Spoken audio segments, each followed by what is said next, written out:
So allow me now to welcome and introduce Dr. James Fletcher, who was the Minister for Public Service, Information, Broadcasting, Sustainable Development, Energy, Science, and Technology in the government of St. Lucia from 2011 to 2016. During his tenure, he led St. Lucia on an aggressive path toward the modernization of the energy sector with a strong push toward the use of sustainable energy. He has been very active in international climate change negotiations and played a leading role in the Caribbean's 1.5 to Stay Alive climate change campaign. In 2015, during the Paris Climate Conference, he was one of a small group of ministers selected to help achieve consensus among the countries on the more contentious elements of the International Climate Change Treaty. And he was recognized as one of the people who played a key role in creating the historic Paris Agreement on climate change. In 2019, James Fletcher was selected by the United Kingdom's Chevening Scholarship Program as one of 35 global changemakers who exemplify leadership on critical global issues. James Fletcher currently manages his own company, Soloricon, which provides consulting services in renewable energy, climate change, sustainable development, water policy, public policy, and agriculture. James Fletcher holds a Bachelor of Science degree with honors in biochemistry from the University of Ottawa and a Doctor of Philosophy in crop physiology from the University of Cambridge. Please join me in welcoming the esteemed Dr. James Fletcher. So today I'm going to speak with you the climate crisis, the perspective, and really what it means to us and why it's necessary for us to take urgent action to deal with this problem.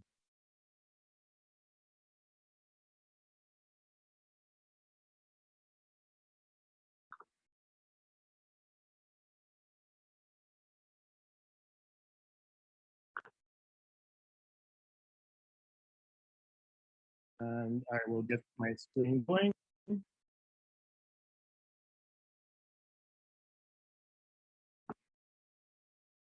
And I'm hoping that you can see my full slide.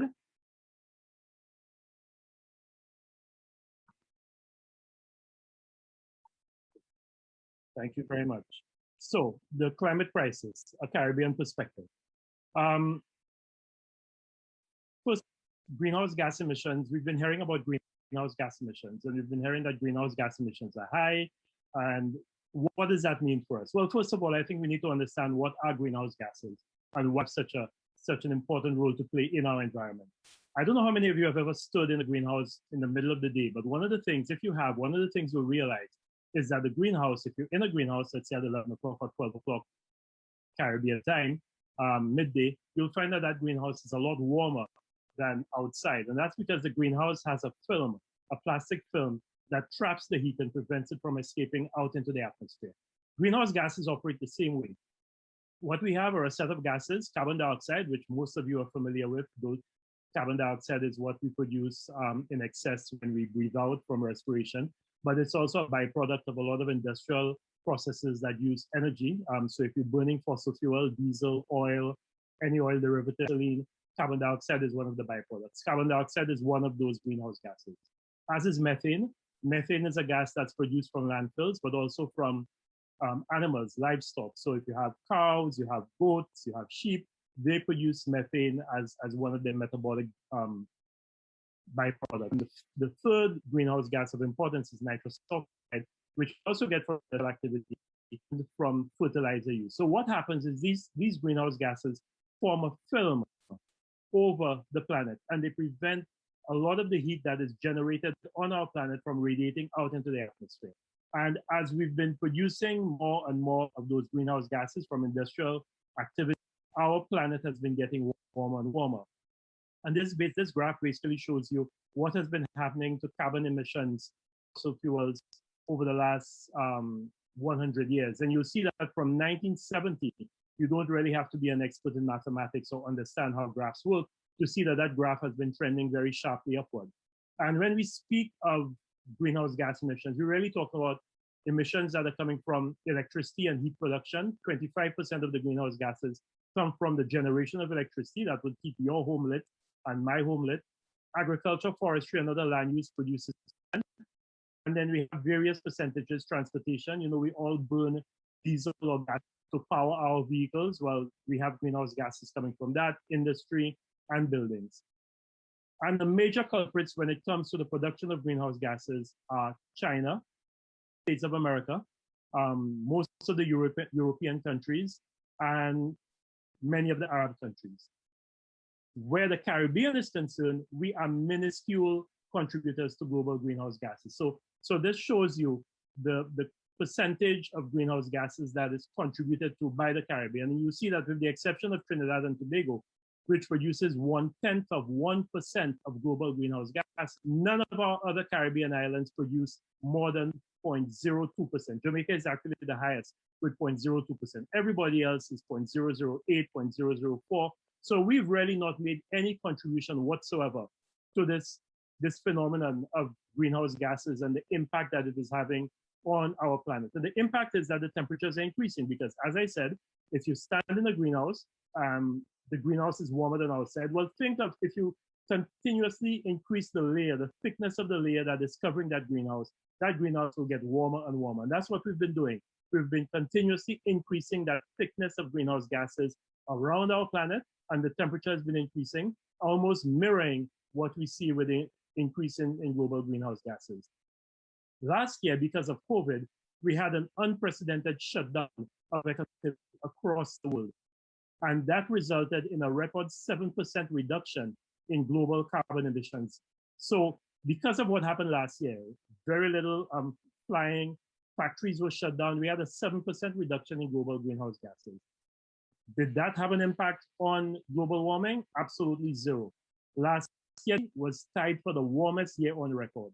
And if we look at the warmest years on record for our planet since we started recording this in 1850, we'll notice that the last 7 years have been the 7 hottest years for our planet since man has been on this planet, man at least in our form, and we've been recording these temperatures. So 2016 and 2020 were the 2 hottest years, followed by 2019, 2015, 2017, 2018, 2014. So this is a trend. This is not a one-off thing anymore. And those people who say, well, you know, maybe things will get back to normal, we're clearly saying that no, we are actually in a period of intense warming of our planet. But what does this mean? Well, the scary thing is that, first of all, the poles, the Arctic, the North Pole, and the South Pole are warming faster than the rest of the planet. And that has very serious implications for sea level rise, which I'll come to in a while. Siberia, I don't know whether it's the same in your country, but in my country, when we talk about banishing someone to a position or a place that is inhospitable in the public service, someone, you can't fire a public servant, but you want to put them in a position where they're not causing too much harm, you know, we say that you send them to Siberia. You send a police officer to Siberia, which is some posting somewhere in the rural sector where he or she has very little work to do. Well, Siberia, which is known for inhospitable cold temperatures, recorded its warmest temperature ever last year. It reached 100.4 degrees Fahrenheit. We don't even reach 100.4 degrees Fahrenheit in St. Lucia. But that's Siberia. That is a town in Siberia, which is supposed to be one of the coldest parts of our planet. And the same thing in the South Pole. The Antarctic recorded its temperatures last year of 18.3 degrees Celsius. As a consequence, polar ice caps are melting, because if you have the temperature increasing at your 2 poles, your North Pole and your South Pole, much quicker, then it means that the glaciers and the ice caps that are there will start to melt, and that is precisely what we're seeing. And as a result, it is predicted that sea levels will rise over 1 meter above present levels by the end of this century. By the end of the 21st century, we should see sea level rise that is over 1 meter. For all of our Caribbean countries, this will have devastating consequences. We're all coastal people. Because most of us moved around by boat, moved around by sea before air travel came in, we established our communities around very close to our coast. Our economic infrastructure is in close proximity to our coast. Our social infrastructure is in close proximity to our coast. So a 1 meter sea level rise will have devastating consequences for the Caribbean, but even more devastating consequences for countries in the Pacific, where countries like Kiribati, the Marshall Islands, Fiji, they are highest point is just a little over 1 meter above sea level. A 1 meter sea level rise will result in the complete inundation of those countries. So in the Caribbean, we have to dread the possibility, the very real possibility of inundation of our coastal communities. What is also happening with global warming is that hydrological cycles are changing. Our rainy seasons are not as wet as they used to be, not as consistently wet as they used to be. And our dry seasons, the droughts are sharper. And it has been said that as a result of anywhere near 2 degrees Celsius increase in temperature, we may see by as much of 25% a reduction in rainfall in our region. But the thing is, though, that the rainfall will not be as constant. So we'll have periods of intense rainfall, so more frequent flooding, but we'll also have periods of where there's no rainfall whatsoever. So our whole hydrological cycle will change. Longer droughts, and we're already seeing that in many of our countries. It's a sharper sense. That greater water insecurity for almost all of us. Global warming is also speeding up the temperatures of our oceans, and many of us depend on our oceans for economic activity, be it fishing or diving or snorkeling. It's a big part of our tourism product. As our oceans get warmer, the ecosystem, the marine ecosystem changes. Our coral reefs start to bleach, start to die. Many of our pelagics, many of our fishes start moving, looking for different cooler temperatures because the waters are just getting. So that has devastating consequences for us in the Caribbean. But the other thing that's happening is that our oceans are becoming more acidic. And for that, to explain that, I just need to do maybe a little bit of work. As we produce more carbon dioxide into the atmosphere, our oceans absorb a lot more of that. And carbon dioxide mixing with water, which is what you have in your oceans, produces a high concentration of carbonic acid. And as your oceans get more acidic, you also have coral reefs dying out, but you have another phenomenon, which is a lot of the shellfish, things like lobster and crabs and shrimp, they are not able to form shells because the pH, the acidity of that water, the water is too acidic, so they can't form shells. So this will have devastating consequences for marine life. And already in the Pacific, they're seeing that some parts of the Pacific Ocean are so sick that it is dissolving the shells of Dungeness crabs. That's scary. Greater food insecurity because we have warmer temperatures, water variability. Most of our agriculture in our region is rain-fed, so that will have serious consequences for food security. More heat waves, enough of that already. And with more heat waves, you have forests and bushfires increasing, and you're actually seeing that in many parts of the world, in South America and in the southern part of the United States and in Africa, we're seeing an increase in forests and bushfires. The Lancet, the landmark 9 with the University College London, and they identified climate change the biggest global health threat of the 21st century. Granted, COVID came around last year and probably proved them a little bit wrong, but I think once we've gotten over this COVID pandemic, we will go back to seeing climate change as the biggest global health threat that we will face. The has predicted that there will be direct cost to health of between 2 and 4 billion per year by 2030, with more people dying from malnutrition, diarrhea, and heat stress.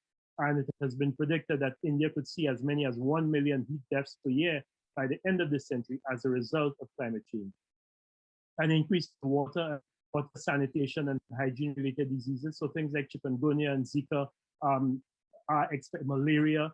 We expect to see an increase in these as a result of a change in temperature, and many of these pathogens moving to areas where they did not find solace before. Increase in respiratory disease, as you have more particulate matter, more pollution from forest fires, people who suffer from asthma will have more problems dealing with that. And also stress-related problems. I worked in Dominica for 6 months after the passage of Hurricane Maria. And the stress that we all experience in Dominica, anytime there was a system, the weather system moving in, with people remembering the dread, the horror that they went through with Hurricane Maria and 2 years prior to that, Tropical Storm Erica. These are things that have very serious impacts on your mental well-being. The climate change will also increase the intensity. We are a region that has been very victimized, very heavily victimized by hurricanes over our history. This shows a graphic of the hurricanes that have passed through our region in the last 100 years. And you can see that every year that we have to look forward to. And these are pictures from some of our sister islands, the BVI, and others have gone through this, almost this constant cycle that we go through. And this takes a serious toll on the economic well-being of our countries. And you can see that, for example, In Dominica, Hurricane Maria caused damage that was equivalent to 226% of its GDP. When Hurricane Gilbert passed through Jamaica, the damage was equivalent to 365% of its GDP. So in almost all of our countries, we're in a continuous cycle of repair and recovery. But one of the things about climate-related disasters is that they disproportionately impact poorer households. So, and you expect that because the resilience of a poor household is not what it is of households where there's a higher level of income. But climate-related disasters are also more fatal on lower income populations. So the threat of climate change to countries and their citizens is existential. Now, fortunately, in 2015, the world got together and agreed on the Paris Agreement, which was monumental because it gave us a global platform, a legal platform to tackle the problems of climate change. The Caribbean was very engaged and influential in these negotiations at all levels, from our prime ministers, our secretary general, ministers, ambassadors, negotiators. Our artists supported our work. They came on board. They were able to amplify our voices and get across to constituents who normally would not listen to technocrats. Caribbean youth were active partners with the 1.5 to Stay Alive campaign and the Caribbean Youth Environment Network. We used the international media to tell our story to the world. I made it a point of appearing in every single media house, Associated Press, the AFP, so that people understood what was at stake for us with the Paris negotiation. Fortunately, we had a president in place in President Obama, and demonstrated very strong leadership and empathy. And the role of the United States was very influential in helping us to get to that point. The French were also very engaged, very focused, and did a big role in helping us get that monumental Paris Agreement. And the UN Secretary General was very engaged and very sympathetic. That was Ban Ki-moon at the time. And our negotiators, as usual, punched above their weight. One of the things that we did,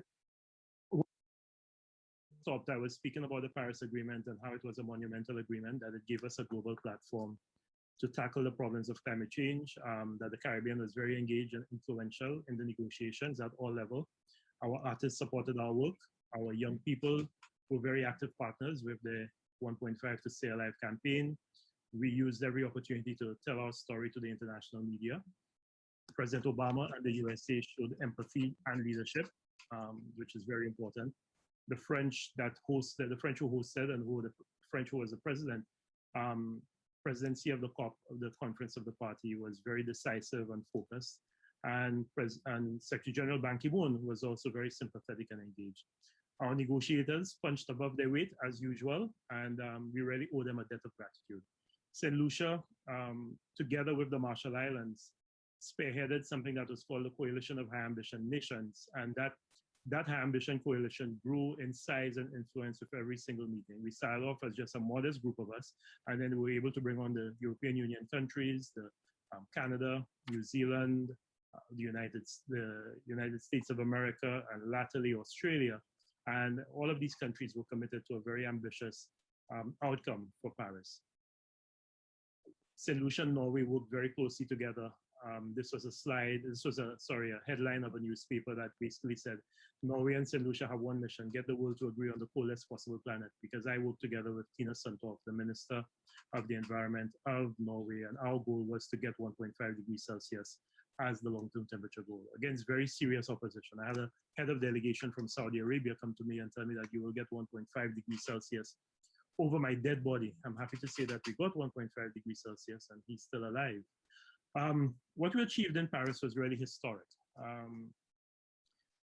At the beginning of the conference, there was doubt. In fact, nobody thought that we would get 1.5 degrees Celsius as the long-term temperature goal. And this is a headline from the Washington Post written by Chris Mooney at the beginning of the Paris Agreement negotiations. And he said, these countries are the moral center of the climate debate. Will they be left behind? Halfway through the conference, when it looked like people were warming to the idea of 1.5 degrees Celsius as a long-term temperature goal, Chris wrote this article, The Radical Idea That's Gaining Momentum at the Paris Climate Talks. And at the end, everybody recognized that 1.5 degrees as a long-term temperature goal really overcame tremendous odds to get inserted in the Paris Agreement as the long-term temperature goal. And really what it did was prove to us what Margaret Mead, this famous saying by Margaret Mead, that never doubt that a small group of thoughtful, committed citizens can change the world. Indeed, it is the only thing that ever has. Caribbean and other small island developing states were the first to both sign and ratify the Paris Agreement. So when the agreement was open for signature at UN headquarters in April 2016 on Earth Day, you find that of the 15 countries that both signed and ratified on that day, 13 were small island developing states and 5 were actually Caribbean countries. Belize, Barbados, Grenada, St. Kitts and Nevis, and St. Lucia. We all signed and ratified that. However, time is running out. Although we were very happy with what we achieved in Paris, time is running out. This is, if we look at where we are right now with the pledges, the policies, the commitments that have been made, the planet is on track for somewhere between a 2.6 and 3 degrees Celsius warming by the end of this century. In fact, everything is suggesting that it might actually be worse than that. And when you look at the reports that are coming out, it's saying climate models are running red hot and scientists don't know why.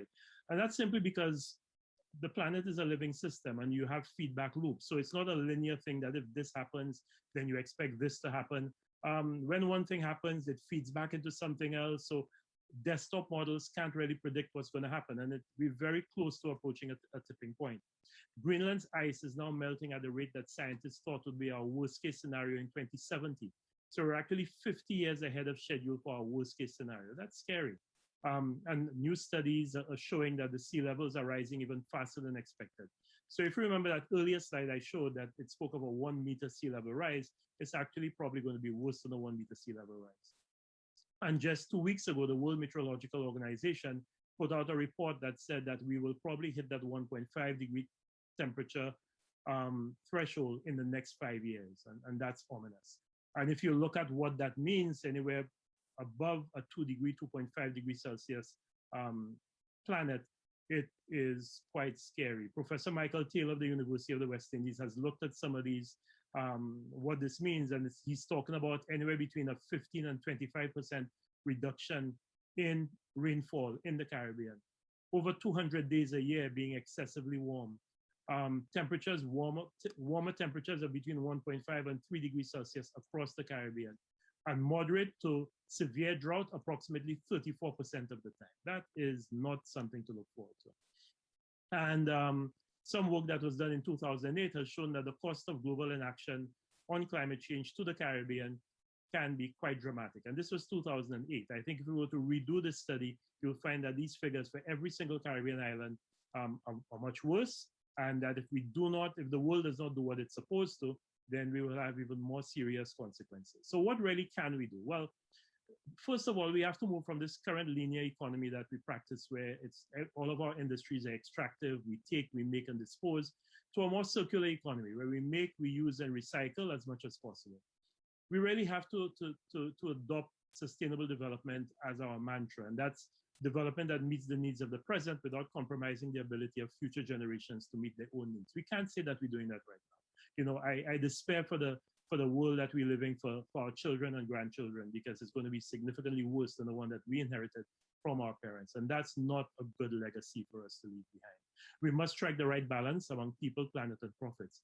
But we must also stop the self-inflicted damage. You know, while climate change is very ominous and doing some serious things to us, we're also worsening the impacts of climate change. We're building in areas, putting in high density infrastructure in areas that we know will be inundated, will be underwater from sea level rise and storm surge within the next 15 to 20 years. That's not smart. That's not building smart. We need to protect our land-based ecosystems with proper land use plans. We are worsening the situation by the level of deforestation and some of the senseless developments we're allowing to take place in all of our countries. And that is making our situation much, much worse. We have to safeguard our mangroves, wetlands, and marine resources. Not every mangrove should be converted into a marina or some pleasure place for yachts. These mangroves serve very important functions, and we have to respect nature and why they were put in place. And that's what sustainable development again is all about. There's a balance that we must achieve that we're not achieving. Invest in our water sector and make it more resilient. The water sector will be one that is very heavily impacted by climate change. And if we don't invest in that water sector, water insecurity will be a serious problem for all of us. Promote climate smart agriculture, where we make more judicious and effective use of water. Otherwise, food insecurity will be an increasingly difficult problem. Strengthen our public health systems. Earlier in the presentation, I spoke about how climate change will impact public health. Build public infrastructure to higher levels of resilience. What used to be 1 in 100 year or 1 in 50-year rainfall events will now be 1 in 20, 1 in 15-year occurrences. So we now have to build our infrastructure to be able to withstand those impacts, those increasingly severe impacts. Develop and install early warning systems because we will be impacted by more extreme hurricanes. So we need to be able to get people and their livelihoods out of harm's way as quickly as possible. So in all of our countries, we need to install early warning systems. Retrofit emergency shelters. People will have to spend time in emergency shelters after hurricanes, after extreme storms. We have to make sure that these places are fit to accommodate them and accommodate them for extended periods of time. Make better use of evidence and data in decision making. As accountants, you understand the importance of evidence and data in decision making. Your life depends on it. Your livelihood depends on it. I can't say that our politicians and our governments understand the importance of evidence and data in decision making. And too much of our decision making and policy making in our region is done on conjecture and opinion and not enough on evidence. And I think that's why we're experiencing so many of the impacts of poor decision making. Pay special attention to the needs of the most vulnerable, because as I pointed out earlier, they are the ones who will be more seriously impacted by climate change. Insurance will have to be a bigger part of our everyday lives, both insurance at the national level, but also insurance at the domestic household level. We need to be able to recover more quickly from these hurricanes, from these extreme weather events when we hit by them.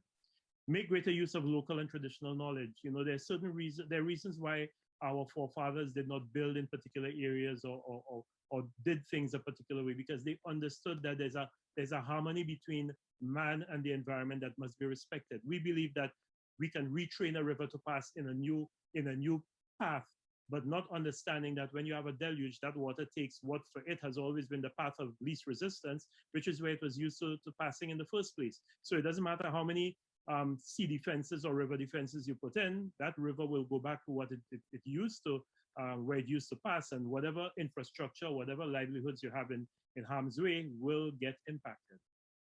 Increase public awareness and education on climate change and its varied impacts, but we have to intensify the diplomatic pressure on developed countries to curb their emissions of greenhouse gases. You know, we are the mercy of the developed countries, and our governments must, as a matter of priority, say to them that they have to do something about this because they are making life unbearable and unlivable for us in small island developing states. We have to actively encourage developed countries to increase financial support to climate vulnerable countries. All of these things that I'm saying need to be done will cost money. And we can't, with countries that have such limited fiscal space to operate within. Fiscal space that is limited because we've had to borrow so much money to recover from extreme weather events in the past. You can't now say to us that we have to borrow more money to protect ourselves from a problem that was not caused by us. So the developed countries really must increase their financial support to climate vulnerable countries. And that has to be part of our diplomatic effort.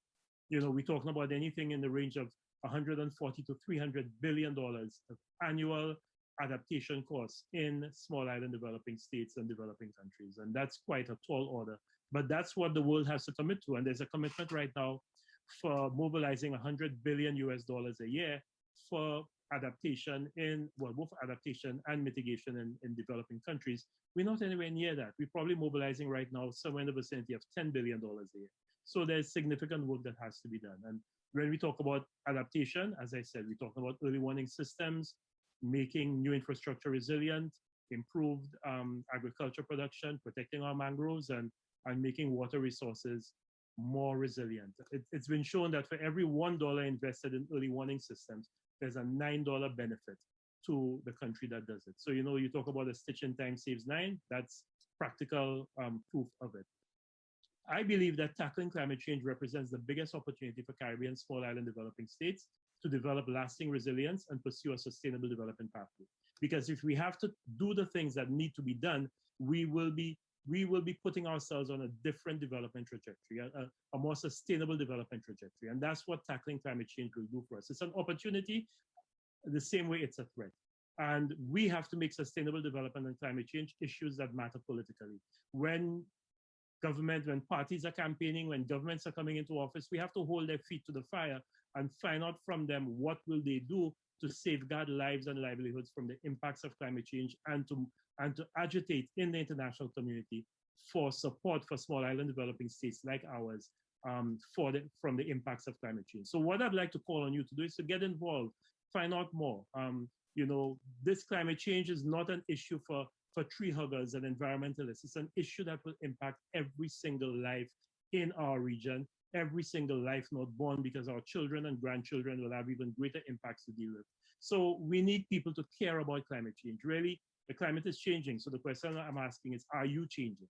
We have to drastically change the way we operate at all levels. Otherwise, the future will not be a promising one.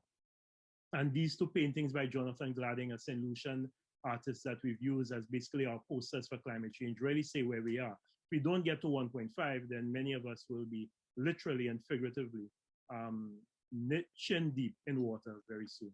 If you want more information, I've established a website called CaribbeanClimateJustice.org and started a project called the Caribbean Climate Justice Project. So I encourage you and welcome you to come and visit and see how, both as an institute of accountants, but also in your own individual capacity, how you can contribute to this dialogue and to this very important action.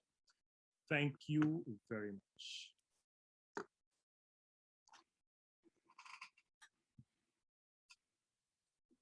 With that, thank you so very much, Dr. James Fletcher, for your very insightful session to help us all better understand the impacts of climate change in the region and around the world. Biodiversity, climate change, food and water security, and the resulting impacts on society are critical elements in sustainable development. And accountants are very well placed to help lead the charge to increase disclosures and assessing the climate-related financial impacts. So again, thank you.